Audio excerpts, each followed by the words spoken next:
I'm Christy Hemingway, host of Ed Curation, a part of the Education Podcast Network, just like the show you're listening to now. Shows on the network are individually owned, and opinions expressed may not reflect others. Find other interesting education podcasts at edupodcastnetwork.com.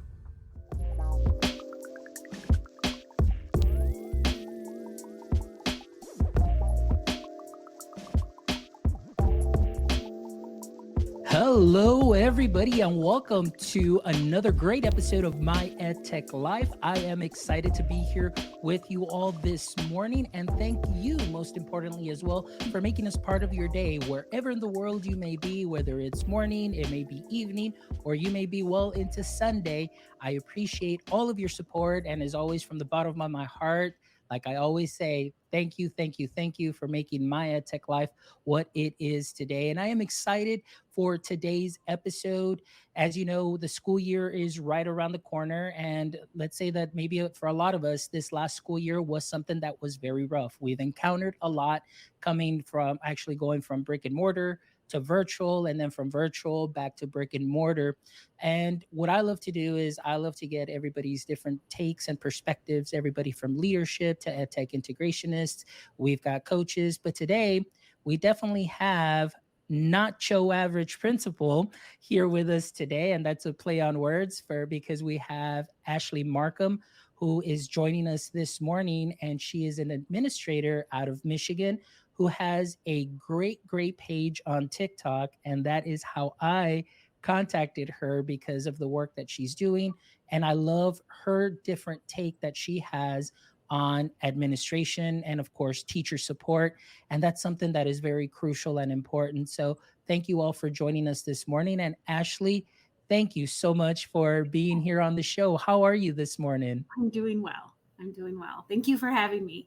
Excellent. Well, yes, I'm really excited. And like I mentioned, getting on TikTok, and I guess a late bloomer into the TikTok game, because I was like, but then I started seeing just some amazing educators that, prefer that platform over others. And Oh, yeah. I'm glad that I did come into this platform, Yes. because there are wonderful administrators such as yourself, teachers, coaches, education professionals that I love their take on education, their perspectives, and the fact that they feel that they have a voice here. And we definitely want those voices to be heard in our buildings as well. But before we get into that, Ashley, for all our audience members that are joining us this beautiful morning Mhm. or evening that may not be familiar with you and your work, can you give us a brief introduction and what your context in education is? Yeah. I was a special education principal or teacher, sorry, special education teacher for 15 years. I knew from a very early age that I wanted to be a teacher. And then from middle school through high school, I was a teacher's assistant in various special education classes. So I knew right away that that's what I wanted to do, to be a special ed teacher. Um, and so I did that. My first year teaching is what drove me into wanting to be an administrator, because my first year teaching, I was fired. I was forced to resign. Um, and it really was not all my fault. First year teachers, let's be real, we don't really know what we're doing, and that's okay. That's why you need to have good leadership, good support, good mentor teachers, and I just wasn't afforded that. And so that was disheartening, and I was really made to feel that I should not be a teacher at all. And that's what, to me, what's so sad. And because I did go on to be a very successful special education teacher for 14 more years after that. And so that's kind of getting that forced resignation my first year. That whole story is just insane, of everything that happened to me. But that's what, really turned me on into the world of leadership, and how I could help or make sure, if I ever had that opportunity, that never happened to another educator. I was told that first year that I should not literally from my admin that I shouldn't have gone into education. Maybe teaching just isn't for you. And so that was very disheartening, especially after I had spent, $65,000 on, a degree in education. So I just took that and immediately went into that mindset of how can I help other educators. And I did that for 15 years in teaching special education. I always said that my job was to make the lives of a gen ed teacher easier and not more difficult. Because gen ed teachers, special ed teachers, we all have a hard job. And I didn't want the stigma of having my special education students be what some people would consider a burden in the gen ed classroom. I was there to support those teachers. And so it started out, I guess you could say teacher leadership started from being a special ed teacher, and really supporting my gen ed teachers and helping them. And I always said that I have a tool belt, and I have different tools in my tool belt as a special ed teacher. And I love to be able to use those tools and to show gen ed teachers that, we can all work together and be inclusive for everyone. And so then I started my ed leadership program. And from that point on, I had just really decided that is what I want to do. I want to be an administrator so I can make a difference in the lives of teachers. And here I am. There you go. You know what? I love, there's so much that you shared there that I definitely want to go back and unpack a little bit more. And as we continue through your education journey, but what really sticks out obviously is just your experience from that first year, going in enthusiastic, saying, this is what I want to do, pursuing this career that you paid for, that you studied for, and for somebody to just say, you know what, maybe this isn't for you, that could be very difficult and disheartening for sure. But one thing that you also said, and I am a very big proponent of it, and I don't think that districts, or maybe a lot of districts, may not do this well enough. And I'm not saying every district, I'm just saying maybe there are some districts that may not do this well enough, is the induction of new teachers, the mentorship programs, because that was very vital for myself when I came into education, coming in from a business background, not going through a traditional college of education, not knowing theory, practices, pedagogy. It's just like, hey, you've got enough credits to be a math teacher, so we're going to put you in a math classroom. Sure. But that was important, that I had two mentors, and they weren't even the mentors that were assigned to me. There were mentors that just felt just that urge, like you said, like, hey, I want to help a new teacher, especially somebody that's coming in from the outside. And that contributed so much to my passion for education more than anything, that they inspired me, but also the fact that the longevity in always remembering how they made me feel, and the way that I want to help other teachers as well, just like the heart that I'm hearing that you have to help other teachers be successful. So I want to go back to that moment, like that first year coming in, no mentor. So what was maybe some of your biggest, I guess, surprises from, transitioning from, the College of Education, graduating, and now into the classroom? What were some of the things that, whoa, I didn't expect this, but, let's see how we can figure this out? Sure. So I guess I didn't know anything really. I didn't think my once I got into that first year, like my college prep program did not teach me how to be a teacher, let alone a special education teacher. Like I didn't know how to write IEPs. I didn't know how to do manifestation meetings. I did the best that I could. There were a few special ed teachers that were supposed to be my mentor, but they were on their way out. Like I don't necessarily fault them. They were retiring the following year, so they were just ready to get out of there. But I think the thing that surprised me the most is the politics in education. And I don't necessarily mean like the political climate that we're in currently.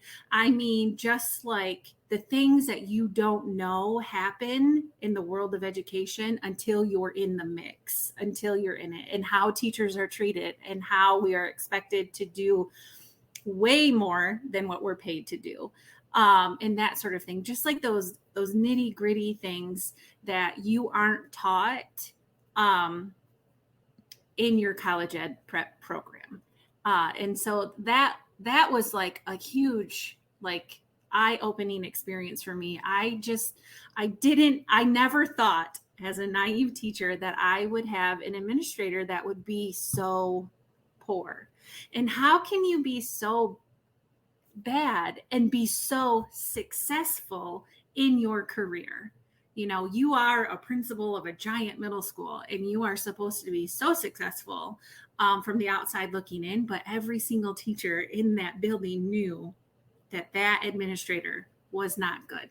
Mm-hmm. And so me coming in as someone who is vocal and loud, can be obnoxious, and expresses their opinion, I didn't realize that that was not necessarily what was okay to do in that situation and in that setting. So I think that was what a lot of what was very eye-opening. I learned to have very broad shoulders that school year, and to advocate for myself and advocate for my students. There you go. And I think that's so important too. The number one, I always say for teachers, always, you set your boundaries, know what it is that you need to do within your job scope. And because obviously we want longevity, we want mental health. We don't want you to get sick. We don't want you to burn out.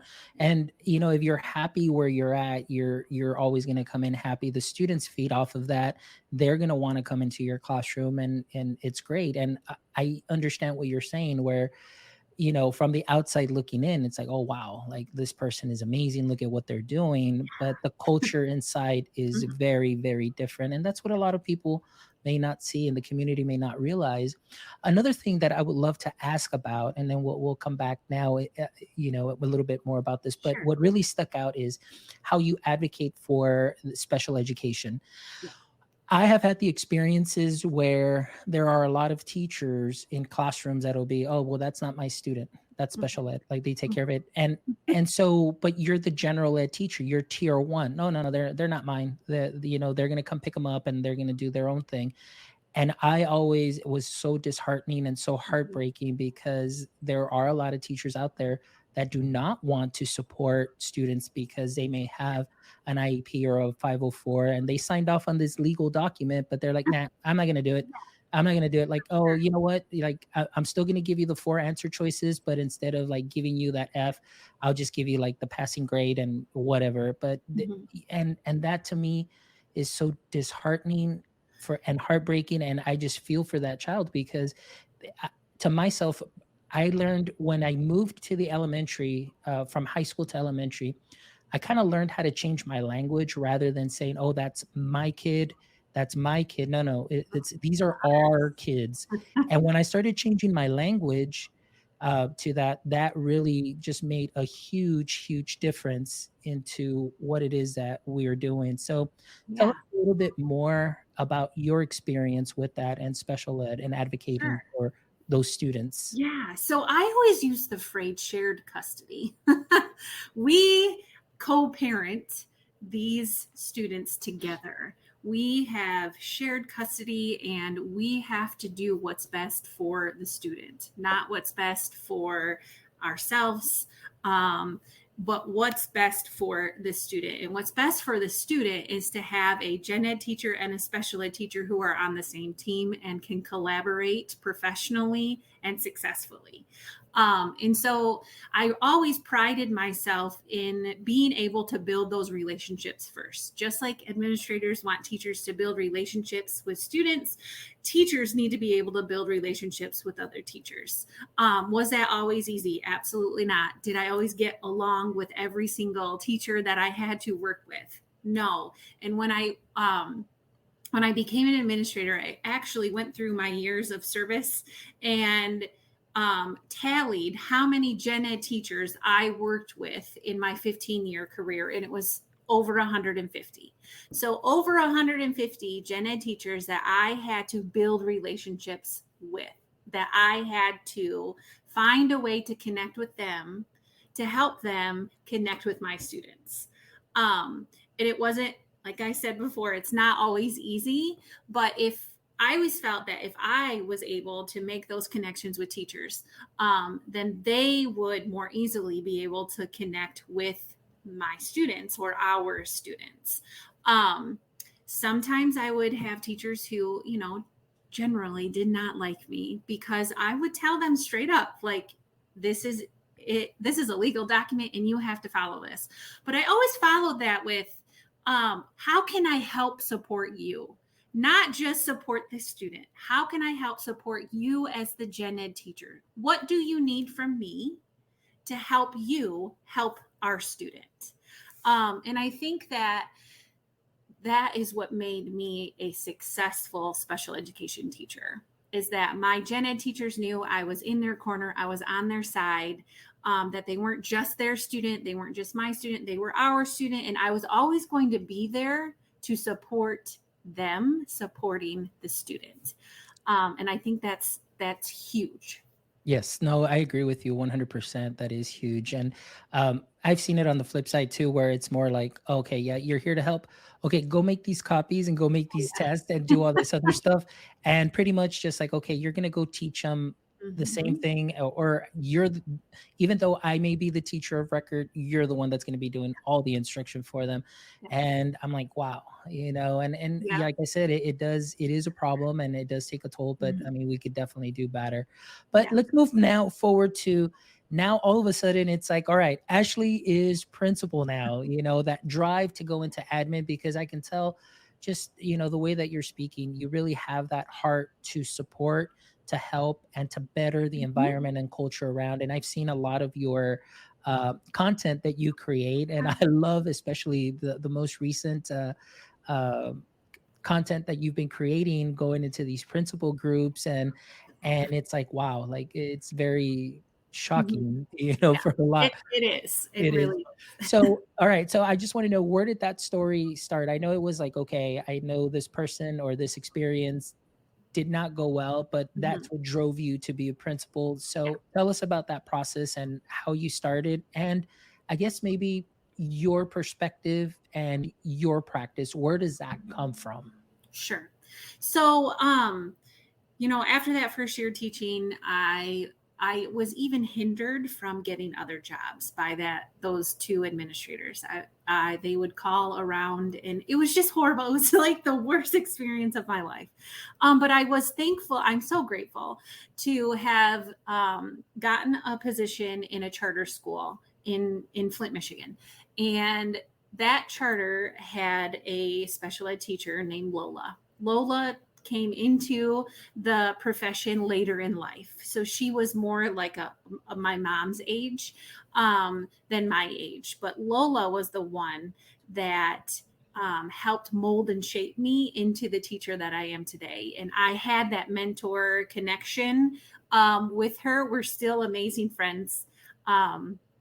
Even with the age gap, like I love Lola and I appreciate her, and I attest a lot of my teaching ability and even in leadership to Lola for helping me. And so I started my degree in ed leadership with Lola at that charter school. And so I took the time between starting that ed leadership program to becoming a principal was 10 years. The One of the main reasons why I had to start so early was because I couldn't afford my student loans. So what do you do when you can't afford those loans? You just go get more and you get another degree. So I did that, and but I took 10 years to work on my leadership skills. And I was able to get various leadership, teacher leader positions in the different districts that I worked at.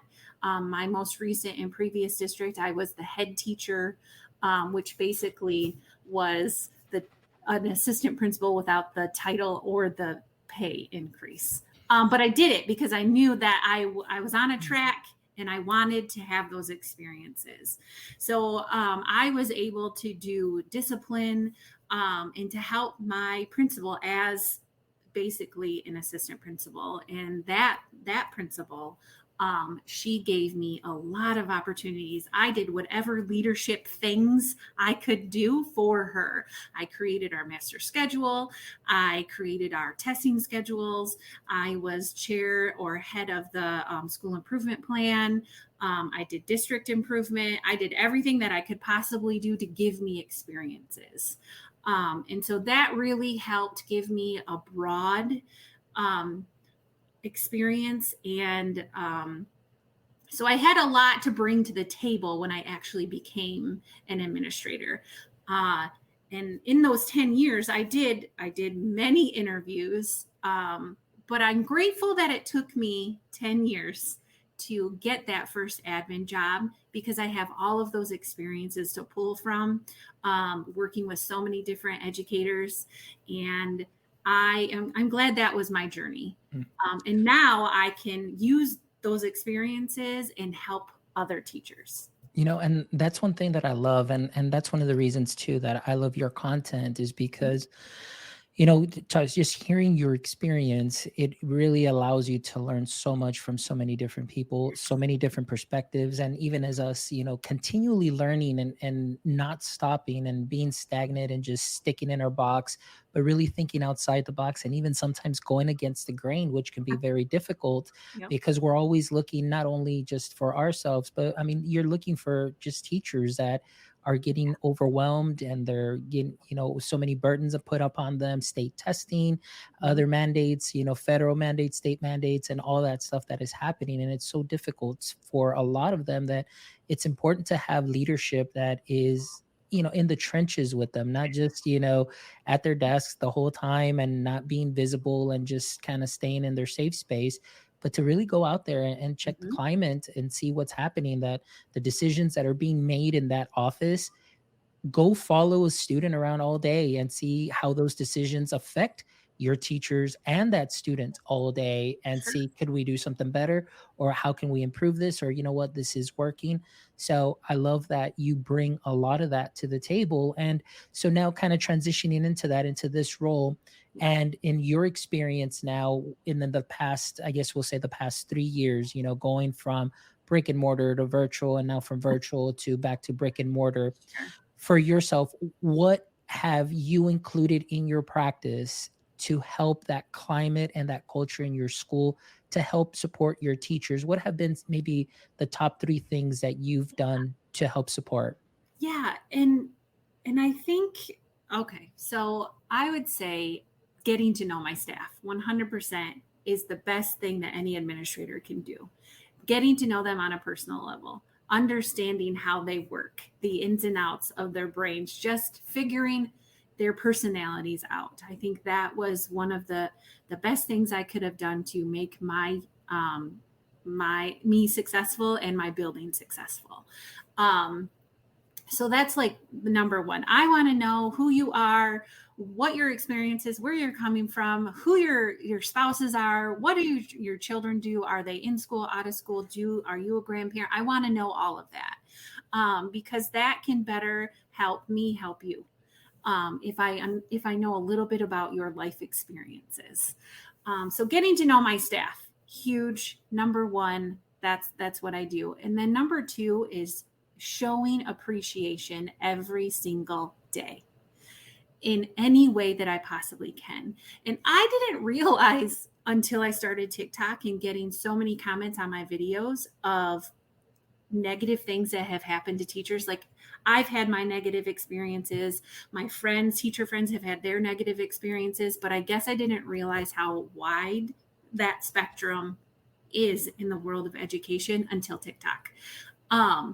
And so I think that my number 2 is showing that appreciation, because teachers so often do not get that. I say 3 words every single day to whoever I can, whether that's in an email or face to face, I appreciate you. If I ask my staff to do something, I appreciate you. Thank you so much for doing that. If I don't know, if a staff helps out with a discipline thing, I appreciate you. Thank you so much. And those 3 words go so far. It's so simple, it's so easy, and they go so far. And I think that so many times teachers have such poor leadership in their lives that they hang on to every word that you speak over them.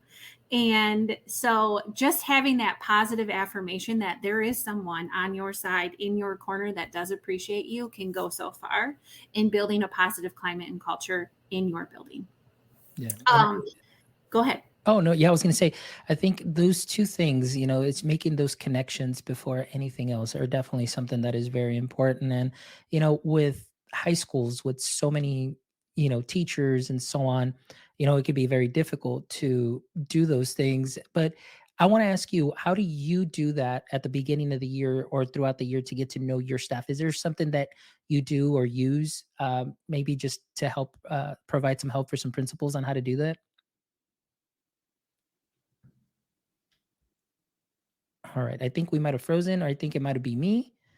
Let's see what's happening here. Let me go ahead and refresh, guys. So I know we're live. Oh, there we go. Here we go. All Sorry right. about Sorry about that. No, it's all good. that. So Ashley, it's Okay. okay. Like, hey, tech happens. So my question was, going back to those first 2 things that you said, I think they're very important. That connection, knowing that Mhm. positive affirmation, building up. What are some ways, just before we go on to the Sure. next step, for a principal or maybe somebody new to this chair, what is a way that you would do or that you suggest for them to be able to find out a little bit more Sure. about them, the way they work? Yeah. So the first thing that I did was send out a survey to all my staff. I created a Google survey and I sent that out to all my staff in the summertime. And it had all sorts of questions like what's your favorite drinks? What's your favorite candy? Tell me about your life. What do you want to share with me? And then after I read that, then I made half-hour meetings with every single teacher before school started, and I met with them one-on-one, and I would go to their classrooms in their comfortable space, and I would communicate with them in their classrooms and just have a conversation about who they are, what they teach, what do they need from me, how can I best support them, and tell me about your summer. Just an informal 30-minute conversation with every single teacher to get to know them. Excellent. That was super easy. The next thing that I did, and this is so so simple, I wrote handwritten birthday cards. Handwritten birthday cards, and it may seem juvenile, but I had so many teachers tell me, I've never had a birthday card from my administrator, or my birthday's never been acknowledged. That's important.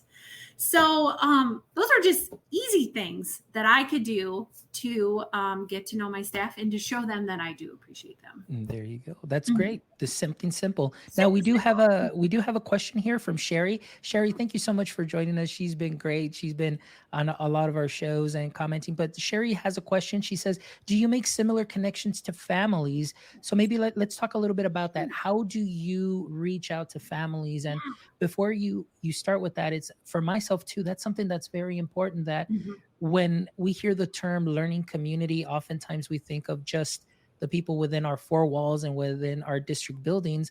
But to myself, learning community means parents as well, where parents can come in and feel comfortable and feel welcome. So, Yes. what are some ways that you connect with parents as well? Sure. So when I first got this admin position, my very first admin job, I called every single family.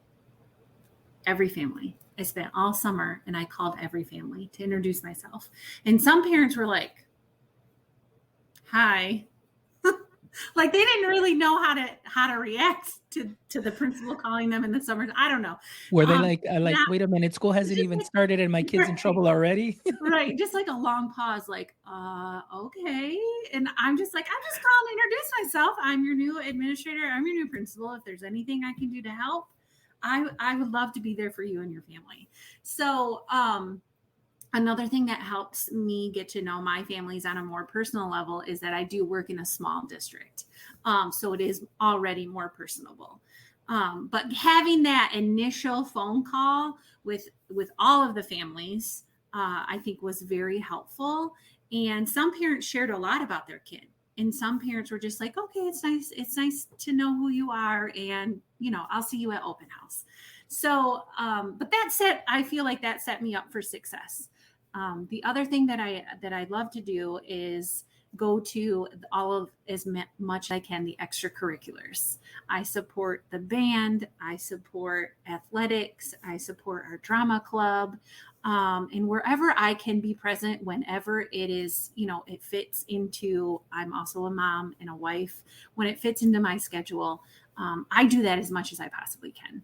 And I think it's important for the kids to know that I support them and for the families to know that I'm supporting their kid, even after school hours. So, also, I really enjoy having those parent meetings, even when parents are frustrated or upset or, hitting that head on, and not being afraid of those uncomfortable conversations, I think is huge, because parents know that, sure, maybe your kid did something really dumb, maybe they got caught vaping in the bathroom, whatever it might be. It's not just that I'm here to penalize your child. I am here to help support you, to help support them. And so what can we do together to help your child be successful? And I think that's so important. Yeah, no, definitely. And see, a lot of those things I know seem like maybe for some administrators may say, oh yeah, that doesn't work or anything like that. But I mean, it goes a long way. Just something so simple. And I know that at least in the schools that I worked at, that little level that I knew that at least once a month or every now and then I'm going to get a little surprise, and we get that little break where I had an amazing principal that would come in and all of a sudden surprises coming down with a cart full of ice cream like in the middle of the day. Like she's like, hey, everybody's getting ice cream. And man, I was just, that culture there was Yeah. just amazing. People were happy, students were happy, everybody was working together as a team. And then of course sometimes it's like, hey, I kind of, can I leave early, or I've got this. And sure, don't worry, we'll get you covered, I'll cover your class. So those principals that are very just active and understanding that life happens and they're trying to balance things out Yeah. as well. And they've got, yes, tons of paperwork, they've got the phone calls, but they say, you know what, I want to take care of my people because they're the ones that run the school, they're the ones that take care of the students and things of that sort. And that kind of leadership really is something that I loved and and admire. So when principals go that little extra mile is great. And then you've got the other side where sometimes it's just like not visible. They're just, attached. Mhm. The desk is attached to their chest right here, and that's all they do. And I know that there's a lot of stuff that they need to take care of, but like you said, visibility is important. Having Mhm. the community know you, and you're building those connections and those bonds. And so, yeah, I admire you for that. That's Thank wonderful you. because you have to find that balance for Yeah, sure. for sure. At one point in my school year, I had a lot of issues with vaping in the bathroom, and this was before we got our vape detectors and that sort of thing. So I took a table and I sat it in the middle of the hallway, right where two hallways intersected, right at that T, and I did all of my work in the hallway. And for weeks, I did that. Whenever I possibly could be in the hallway, unless I was having a meeting and needed to be behind closed doors, my desk was stationed in the hallway, and the kids knew I was there. The teachers knew I was there, and I was just a presence. And it was really eye opening to see which kids were out in the hallway all the time, which kids were using bathroom passes for every single hour. All the time, and then that sort of thing. So I do think like presence is key. I want to be where the students are, and I think that should be the mentality of every administrator You as know, much as you possibly can. I love that you said that because I've had a guest on our show and he's a podcaster too. Him and his name is Mike Earnshaw. and he is a podcaster, Punk Rock Classroom. So make sure you check him out with Josh Buckley, their administrators. But Mike Earnshaw is always constantly posting, on social media. He's got his little cart that he Mhm. rolls around, and he's got his laptop there, but he'll roll into classrooms. He'll be on the halls, and he even has a little speaker hooked up to it that he rolls with him. So he's just, present. He's bringing joy, happiness in the Yeah. car line, and meeting and greeting kids, and, building that relationship. And the Mhm. more that you're visible, the more familiar you are, it just becomes like a family. And really that's what it should be, your extended family at home. And so I love that you said that visibility is definitely important. Now, Ashley, we have a comment here. It's from LinkedIn. So maybe just to see your approach, what you may think about Sure. this. I kind of read it real quick. And Liliana, thank you so much for posting this all the way from Colombia. So thank you, Mhm. Liliana, for joining us. So this is what she states, and let me put it on here because it is rather long. It says, I have a teacher friend who recently got a leadership position. On the day he was introduced, a member of the board made a comment in public about how he had to improve his public speaking skills, which led us with the idea that admin have their doubts about his abilities. So, what piece of advice would be meaningful to teachers who become leaders despite the doubt of others? Sure, sure. So, I guess the best thing that I could say to that is to know your own abilities and to be confident in that. Not everyone has to like. I'm not your average. I am not an average leader. I don't have all the fancy words to say to you. I am not like, do I have a lot of education? Yes, I have. My husband says I have more degrees than Fahrenheit as far as my education. But I am just a normal person. And I like to communicate how parents and students will understand. So I'm not up here way super high in the sky in the clouds with how my communication is, but I am confident in what I do and how I lead and how I present myself. So I guess I would just say that just be confident in yourself and know your abilities and have confidence in that.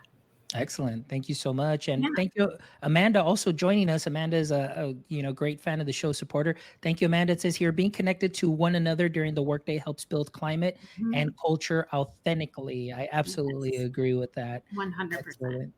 All Mhm. right. So, Ashley, let's go ahead and kind of, as we're kind of winding down a little bit Mm. more, like I said, I got onto TikTok. I'm a late bloomer in the game, but Yeah. so many wonderful educators, and stumbling upon your content really helps me because I'm one of those that I aspire to Mhm. have leadership role one day. And also, really, a lot of the things that you say are things that I myself have said many times, but oftentimes dismissed because it's like, nah, that'll never work, or do this. And I was like, Mhm. well, we've never really tried it, things of that sort.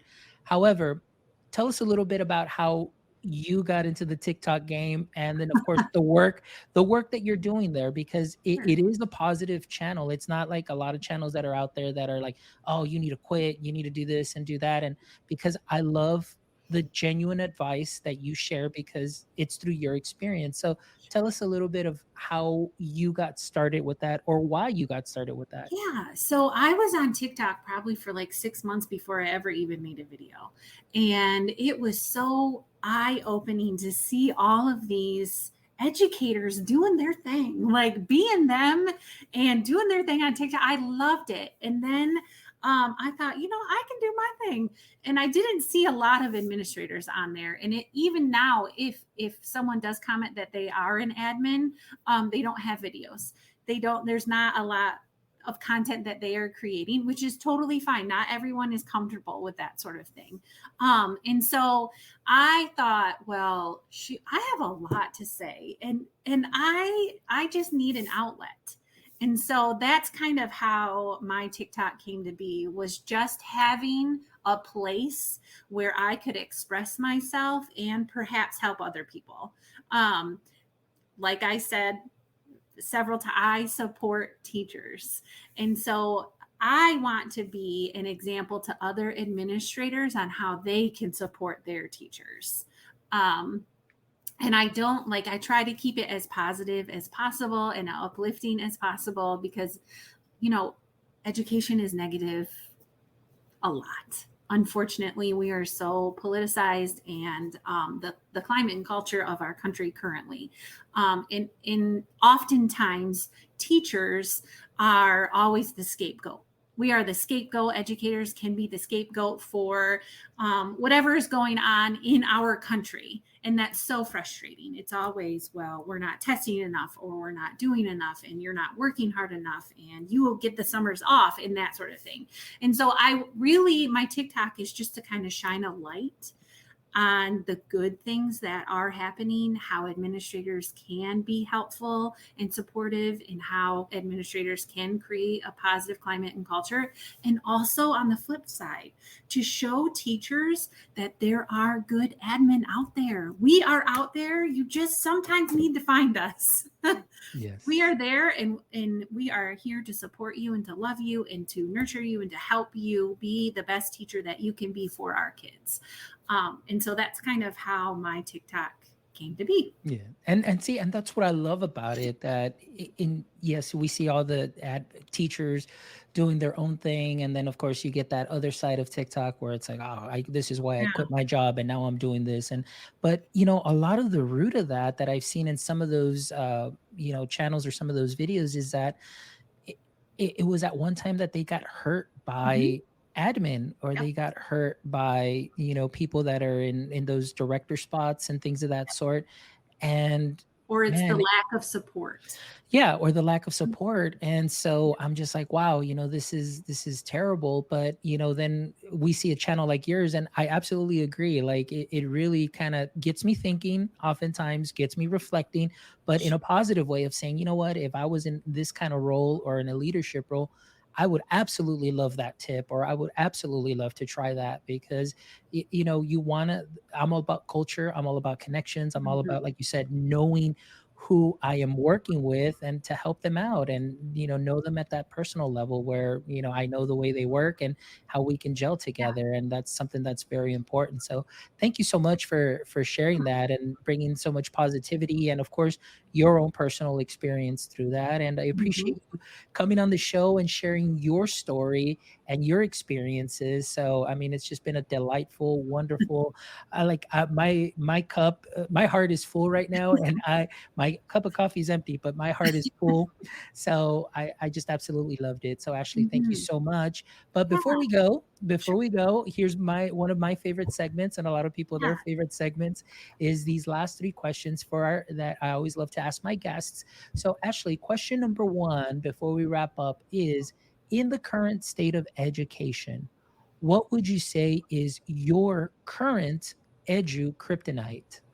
Sure. So I would have to say the way teachers are treated, and the way that oftentimes educators are vilified in our country, um, and couple that with poor administration. So we have the vilification of teachers, always not doing enough and that sort of thing. And then couple that with teachers having poor administrators or unsupportive administrators. I think that's what gets my heart.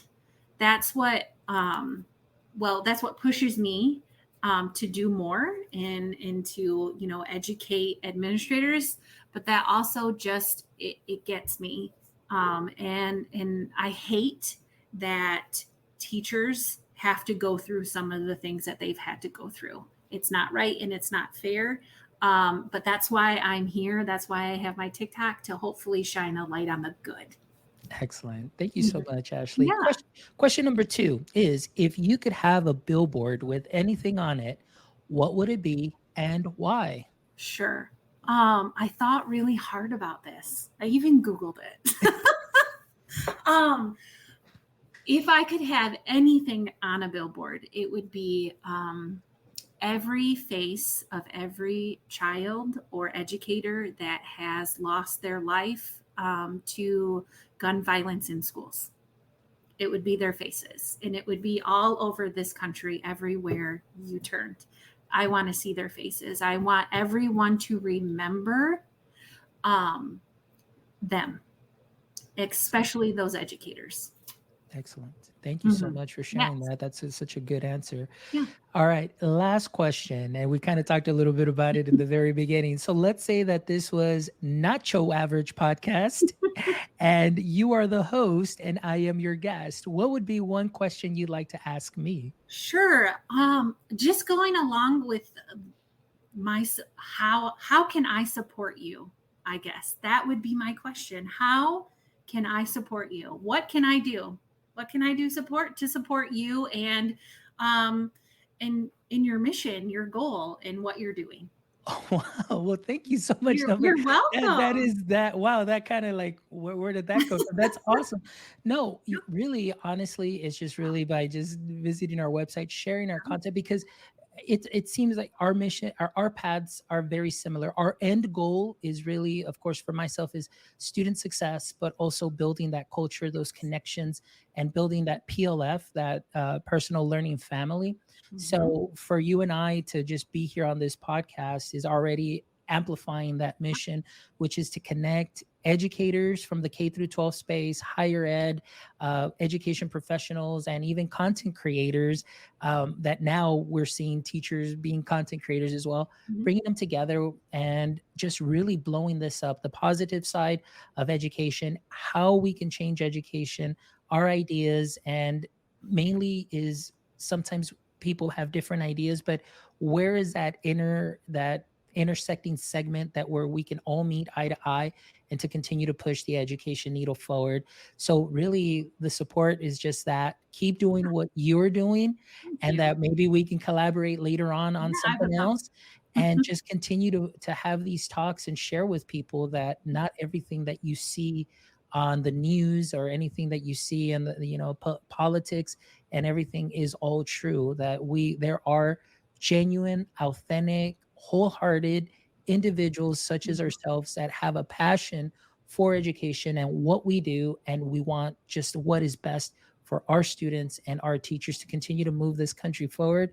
And for myself, my mission is always to prepare the students for the future of work, the future of learning, and building those 31st century skills. I don't even say 21st anymore Right? because we're well into that. It's like, hey, Yeah, we we got are. to get ready for 31st century. Sure. So yeah, that's really that support and just Awesome. doing what you're doing. So thank you so much for that question. It's wonderful.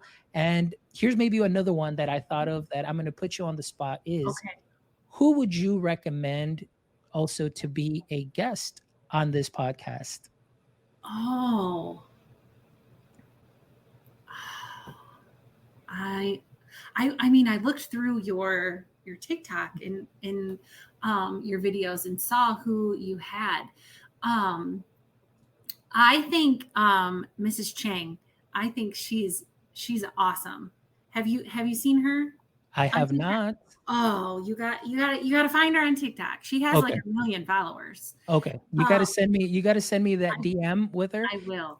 And it's out in the air now. So I'm going to make sure I Hey, cut this piece and we'll yep, tag. And then that way we can make sure we yeah, get them on the she's show. awesome. Mhm. Awesome. Yep. Awesome. Well, thank you so much, Ashley. It has been an honor. It's been a pleasure. And just meeting like minded educators Yeah. that are really trying to make things better for the education landscape. And I thank you for that. You continue doing what you're doing because we definitely need more leaders such as yourself. And the fact that you, as a leader, are not only creating followers, but that you yourself, through your practice, are also creating leaders. And hopefully we'll have other admin also that will definitely be learning from you as well. And to all our audience members, as always, thank you so much for all of your support. I want to thank Amanda, Liliana, Sherry, and everybody who joined us live today with your comments. I appreciate you all from the bottom of my heart. Also, please make sure that you visit our website at myedtech.life, myedtech.life, where you can go ahead and check out this episode and all our previous episodes and guests. So you can go ahead and enjoy that for your listening pleasure and get some gems from what they share, because these are passionate individuals that you can take just one of those little gems and sprinkle it onto your practice and just create some magic. Also, you can go ahead and stop by our store where we've got some new merch. We've got some new hats here. All right. and you can go ahead and purchase that. Here you go. Connect, learn, and inspire. All right. So make sure you check that out so you can continue to support our mission to bring you the best of the best shows, to continue to amplify educator voices, creator voices, and just to continue to push the education needle forward. Make sure you subscribe to our channels, follow us on all socials at myedtech.life, or actually at myedtech.live. Sorry about that. And as always, from the bottom of my heart, thank you, Ashley. Thank you so much. Make sure you follow Ashley. All her socials will be on this episode show notes as well. So until next time, my friends, don't forget, as always, stay techie.